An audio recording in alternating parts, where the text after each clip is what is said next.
प्यारे बच्चों, आज 12th क्लास विज्ञान वर्ग हिंदी में, सामान्य हिंदी में काव्य का प्रथम लेसन जो आपके कोर्स में है, पवन दूतिका। पवन दूतिका अयोध्या सिंह उपाध्याय हरिऔध द्वारा लिखित महाकाव्य प्रिय प्रवास से लिया गया है। यहाँ पर राधा जी भगवान कृष्ण के लिए विकल हैं, व्याकुल हैं, और एक दिन उस विरह अवस्था का वर्णन है इसमें। लेकिन समूचे काव्य में इतना जरूर दर्शाया गया है,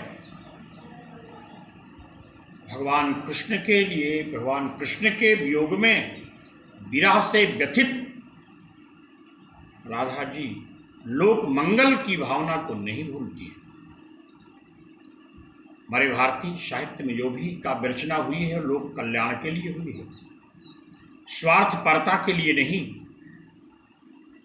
संस्कृत वालों ने मेघ को दूत बनाकर प्रीतम के पास भेजा, हंस को दूत बनाकर प्रीतम के पास भेजा। हिंदी साहित्य में आज पवन को दूत बनाकर के प्रीतमा राधा अपने प्रीतम कृष्ण के पास संदेश भेज रही है। लेकिन समूचे काव्य में इतना ध्यान जरूर दिया गया है, काव्य में स्वार्थपरता नहीं है। मेरे काम को सिद्ध करने के लिए हे पवन जा तो रही हो, लेकिन रास्ते में अगर किसी को तकलीफ हो रही हो तो वहां पर आप रुक करके उनके कष्टों को जरूर दूर करिए। तो देखिए पहला पद, बैठी खिन्ना एक दिवस वे गेह में थी अकेली। गृहिणियों को अकेलापन बहुत ही दुखदाई होता है। एक दिन राधिका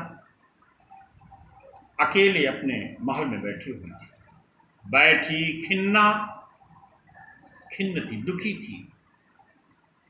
खिन्ना अवस्था में, दुखी अवस्था में राधिका बैठकर अपने प्रीतम के विषय में सोच रही थी, विचार कर रही थी। आके आंसू दृजुगल में थे धरा को भिगोते। बैठे बैठे सोचते सोचते उनको अपने प्रीतम कृष्ण का भान हो गया, ध्यान हो गया, और अपने प्रीतम के विषय में सोचते सोचते उनके नेत्रों में इतने आंसू आ गए कि आंसू नेत्र से प्रवाहित होने लगे और पृथ्वी पर टपकने लगे। थे धरा को भिगोते शब्द स्पष्ट कर रहा है कि विरहिणी अपने प्रीतम के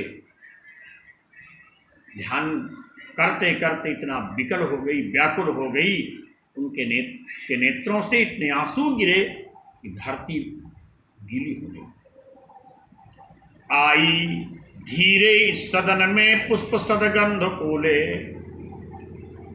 इसी समय जो अपने प्रीतम का ध्यान कर रही थी, भान कर रही थी, और उनके विरह से व्यथित होकर के आंसू टपका रही थी, उसी समय में उसी कक्ष में, उसी कमरे में सुगंधित हवा प्रवेश कर गई। ये सब वस्तुएं कामोद्दीपक होती हैं, और सुगंधित हवा के सुंदर आभास को प्राप्त करके विरहिणी राधिका को अपने प्रीतम का विरह और ही खलने लगा।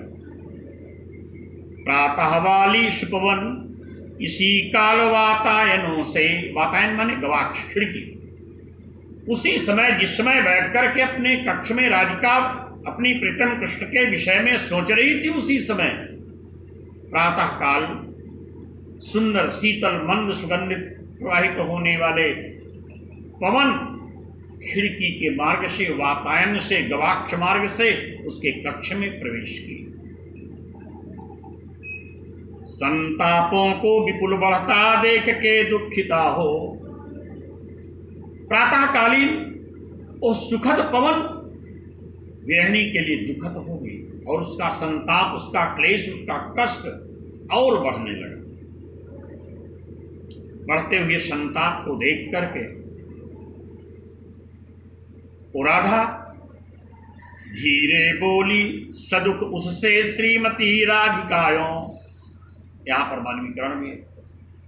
अदृश्य पवन में एक युवती का, दासी का, नौकरानी का, दूती का भान करके उस पवन से संदेश भेजने के लिए ओ राधिका पवन रूपी दूती, पवन को दूती मान करके, मैसेंजर्स मान करके उनसे कह रहे हैं, प्यारी प्रातः पवन इतना क्यों मुझे है सताती। अरे पवन, मैं तो वैसे खिन्ना हूं, दीना हूं, विकल हूं, अपने प्रीतम के संताप से संतप्त हूं, और तुम प्यारी पवन आकर के मुझे और संतप्त कर रही हो। क्या तू भी है कलुषित हुई काल की क्रूरता से। काल तो मेरे लिए क्रूर है ही, इस समय तो अपनी क्रूरता का, निर्दयता का परिचय मेरे ऊपर दे ही रहा है। क्या इसी की संगनी तू भी बन गई। इस प्रकार से काल इस समय मुझे परेशान कर रहा है, उसी तरह से उसी की सहेली तू बन करके हे पवन, तू भी मुझे अपने क्रूर स्वभाव से, क्रूरता के स्वभाव को ग्रहण करके मुझे संतप्त कर रही हो, परेशान कर रही हो। शेष का